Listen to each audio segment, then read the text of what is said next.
Het boegsmes waard voend bij het trokziekje van een wenning. De politie wil net zeggen wanneer en waar het krijgt.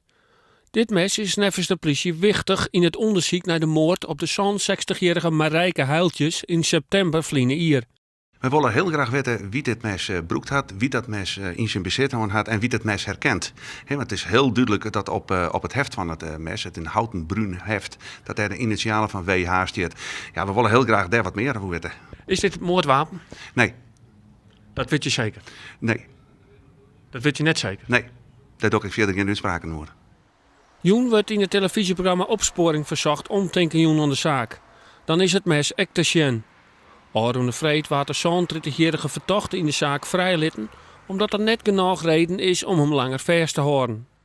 Ik denk dat het bij de burgers op zich genoeg onrust houdt van wat nou, hij ze nou toch de verkeerde. Hij bloot wat verdachte. We weten nog net wat voor al deze man in het onderzoek had. Maar deze man bloot nog verdachte. En ja, goed, ik kan je voorstellen, nood de man op de dikke dat kan niet. Meestal denk ik dat we angstig worden. De politie werkt nog met 22 rechercheurs onder zaak.